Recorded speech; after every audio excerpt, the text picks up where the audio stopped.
India का social media दो parts में डिवाइडेड है। या तो नारायण मूर्ति सर के 70 इयर्स वर्क वीक के फंडे में, या वर्क लाइफ बैलेंस को कैसे अचीव करें। अगर आप भी वर्क लाइफ बैलेंस को कैसे अचीव करें इसमें मानते हैं तो ये वीडियो शायद आपके लिए नहीं है। लेकिन अगर आप अग्री करते हैं 70 से 80 घंटे काम करने के लिए और अपने आइडिया के बारे में सोचना बंद ही नहीं कर पा रहे, तो ये वीडियो एक की कंट्रीब्यूटर हो सकती है आपके थॉट प्रोसेस के लिए। इसमें हम बात करेंगे अलग अलग एंटरप्रेन्योर्स की रियल लाइफ के बारे में, जहां Elon Musk wake up, work, sleep, repeat का फॉर्मूला देते हैं, 80 से 100 घंटे काम करते हैं। वहीं अश्लील ग्रोवर इसको एक्सप्लेन करते हैं एंटरप्रेन्योर्स की लाइफ में वर्क लाइफ बैलेंस कभी भी स्पेशल नहीं हो सकता। जब भी उनकी कंपनी अपने हाइपर ग्रोथ फेज में होती है तब उनको थोड़े टाइम के लिए अपना वर्क लाइफ बैलेंस सैक्रिफाइस करना होता है। उसके बाद जब वो ऑटोमेशन में चली जाती है, अपने आप स्केल करने लगती है, तब वो थोड़ा सा टाइम अपनी फैमिली के लिए निकाल सकते हैं। लेकिन अगर तब भी उन्हें हाइपर ग्रोथ चाहिए तो फिर से वर्क लाइफ बैलेंस को सैक्रिफाइस करना होगा। ये बात सिर्फ एंटरप्रेन्योरशिप में नहीं बल्कि ऑल वॉक्स ऑफ लाइफ में एप्लीकेबल होती है। आपने यूपीएससी एस्पिरेंट्स या जेईई के एस्पिरेंट्स को देखा होगा, जब भी वो हाइपर लर्निंग कर रहे होते हैं तब वो वर्क लाइफ बैलेंस को एक तरह से सैक्रिफाइस कर देते हैं। तो चलिए एक्सप्लोर करते हैं अपनी इस जर्नी में एंटरप्रेन्योरशिप का असली सच। दुनिया के सारे बिजनेसेस एक ही प्रिंसिपल पे बेस्ड है, सॉल्व प्रॉब्लम और क्रिएट वैल्यू। वो यूज करते हैं 5th क्लास की मैथ्स का सिंपल फॉर्मूला।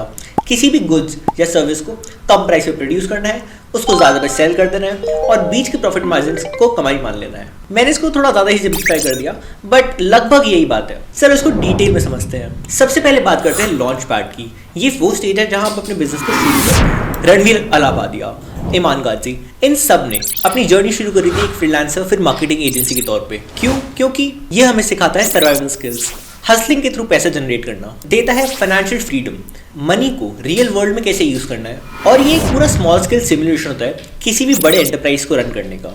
इसमें आप टीम्स को हायर करते हो, क्लाइंट्स को मैनेज करते हो, पैसे को एक्चुअल में यूटिलाइज करते हो। फ्रीलांसिंग या एजेंसी चलाना एक माइलस्टोन हो सकता है आपके बिगर ड्रीम्स को अचीव करने में।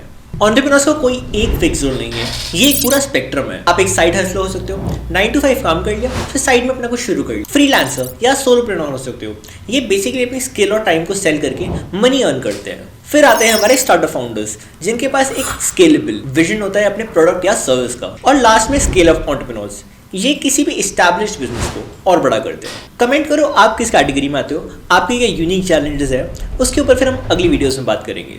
हर एंटरप्रेन्योर के पास अपना सक्सेस का ब्लूप्रिंट जरूर होता है। अगर आपके पास नहीं है तो इन कुछ पॉइंट्स से स्टार्ट कर सकते हो।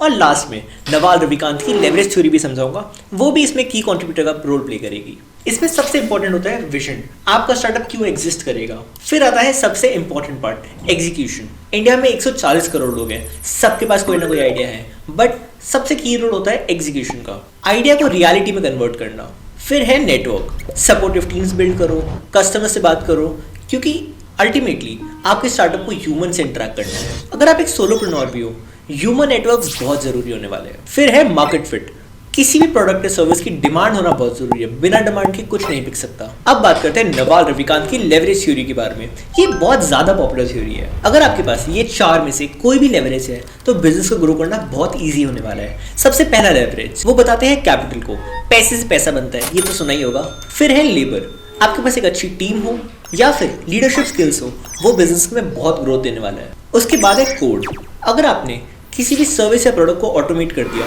फिर उसकी एंड स्केलेबिलिटी होने वाली है। लास्ट में है मीडिया, इस अटेंशन इकोनॉमी में आपकी प्रोडक्ट या सर्विस कितना भी अच्छा हो, उसको अल्टीमेटली लोगों का अटेंशन चाहिए। मीडिया के थ्रू ये चीज़ पॉसिबल है अगर आप खुद एक पर्सनल ब्रांड हो तो। दुनिया के सबसे बड़े ब्रांड्स भी लेवरेज करते हैं मीडिया और ऑटोमेशन को। आप खुद लोगोस को देख के नहीं, लोगों को देख के कोई भी प्रोडक्ट या सर्विस को परचेज करते हो आज के टाइम पे, क्योंकि पर्सनल ब्रांड ने अपनी नई अचीवमेंट्स अनलॉक कर ली है। इसके थ्रू ना ही सिर्फ आपको कस्टमर्स मिलते हैं बल्कि आपको टीम बिल्ड करना भी इजी हो जाता है। अब आते हैं सोशल मीडिया पे मोस्ट डिस्कस टॉपिक के ऊपर, माइंडसेट ऑफ एन एंटरप्रेन्योर। वैसे तो सोशल मीडिया पे आपको इसके बहुत पॉइंट्स मिल जाएंगे बट प्राइमरली मेरे पर्सनल फेवरेट ये 4 है। एक है ग्रोथ माइंडसेट, हर फेलियर को एक अपॉर्चुनिटी की तरह देखो, ग्रो करते रहो लगातार। फिर है रेजिलियंस, रिस्क और चैलेंजेस को एक्सेप्ट करो और आगे बढ़ते रहो। लॉन्ग टर्म थिंकिंग, 2040, 2050, 2070 में क्या होने वाला है, अगर आपने ये चीज़ सोच ली, आप पेशेंट हो और एक लंबी प्लानिंग करके चल रहे हो, सक्सेस के चांसेस बहुत ज़्यादा बढ़ जाते हैं। और मोस्ट इंपॉर्टेंट, सेल्फ इन्वेस्टमेंट।